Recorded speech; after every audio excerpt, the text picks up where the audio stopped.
Hello दोस्तों, आपका मेरे चैनल में स्वागत है। आज की कहानी नारियल के जन्म की कहानी। प्राचीन काल में सत्यव्रत नाम के एक राजा राज करते थे। वह प्रतिदिन पूजा पाठ किया करते थे। उनके पास किसी भी चीज की कमी नहीं थी। वह धन दौलत से लेकर हर प्रकार की सुविधा से समृद्ध थे। हालांकि इसके बावजूद भी राजा की एक अभिलाषा थी जिसे वह पूर्ण की चाह रखते थे। दरअसल राजा सत्यव्रत को किसी प्रकार से स्वर्गलोक जाने की इच्छा थी। वह अपने जीवन में कम से कम एक बार स्वर्गलोक के सौंदर्य को देखना चाहते थे, लेकिन उन्हें इसका मार्ग नहीं पता था। इधर दूसरी तरफ ऋषि विश्वामित्र अपनी तपस्या के लिए घर से बाहर निकले। चलते चलते वह अपनी कुटिया से काफी आगे चले गए थे। काफी समय बीत गया लेकिन वह नहीं लौटे। इस कारण उनका परिवार भूख और प्यास से तड़प रहा था। राजा सत्यव्रत को जब ये पता चला तो उन्होंने ऋषि विश्वामित्र के परिवार के पालन पोषण की जिम्मेदारी ले ली। कुछ समय बाद जब मुनिवर लौटे तो वे अपने परिवार को कुशल देख काफी प्रसन्न हुए।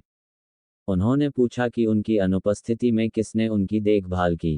इस पर ऋषि के परिवार वालों ने बताया कि राजा ने उनके पालन पोषण की जिम्मेदारी उठाई थी। ये सुनकर ऋषि विश्वामित्र तुरंत राजमहल पहुंचे और राजा से मुलाकात की। वहां पहुंचकर उन्होंने सबसे पहले महाराज को धन्यवाद कहा। इस पर राजा ने ऋषि अपनी इच्छा पूर्ण होने का आशीर्वाद मांगा। राजा की बात सुनकर ऋषि विश्वामित्र ने कहा, बोलिए महाराज, आपको क्या वरदान चाहिए। तब महाराज ने कहा, हे मुनि, मुझे एक बार स्वर्गलोक के दर्शन करने हैं। कृपया करके मुझे वहां जाने का वरदान दें। राजा की प्रार्थना सुनकर ऋषि विश्वामित्र ने एक ऐसा रास्ता बनाया जो स्वर्गलोक की ओर जाता था। ये देख राजा सत्यव्रत बहुत खुश हुए। वह तुरंत उस रास्ते पर चल पड़े और स्वर्गलोक पहुंच गए। यहाँ पहुंचते ही इंद्रदेव ने उन्हें नीचे धक्का दे दिया, जिसके कारण वो सीधे धरती पर जा गिरे। राजा ने सत्यव्रत ने तुरंत सारी घटना ऋषि विश्वामित्र बताई। राज की बात सुनकर ऋषि विश्वामित्र गुस्से से आग बबूला हो उठे। उन्होंने तुरंत सभी देवताओं से इस बारे में बात की और इस समस्या का हल निकाला, जिसके बाद राजा के लिए एक नया स्वर्गलोक बनाया गया। नए स्वर्गलोक को पृथ्वी और देवताओं के स्वर्गलोक के बीचों बीच स्थापित किया गया था, ताकि किसी को परेशानी न हो। नए स्वर्गलोक से राजा सत्यव्रत तो बहुत खुश हुए, लेकिन विश्वामित्र को एक चिंता लगातार सता रही थी। उन्हें डर था कि नया स्वर्गलोक कहीं जोरदार हवा के कारण गिर न पड़े। अगर ऐसा होगा तो राजा सत्यव्रत दोबारा से धरती पर जा गिरेंगे।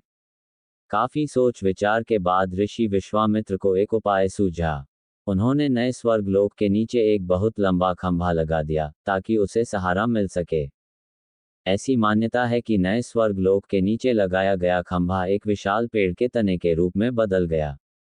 यही नहीं, कुछ समय पश्चात जब राजा सत्यव्रत की मृत्यु हुई तो उनका सिर एक फल में तब्दील हो गया। सभी से इस खंभे को नारियल का पेड़ कहा जाने लगा, जबकि राजा का सिर नारियल के रूप में जाना गया। यही कारण है कि नारियल का पेड़ इतना लंबा होता है। कहानी से सीख। इस कहानी से हमें ये सीख मिलती है कि अगर सच्चे मन से किसी की मदद करें तो हमारी हर ख्वाहिश पूरी हो सकती है।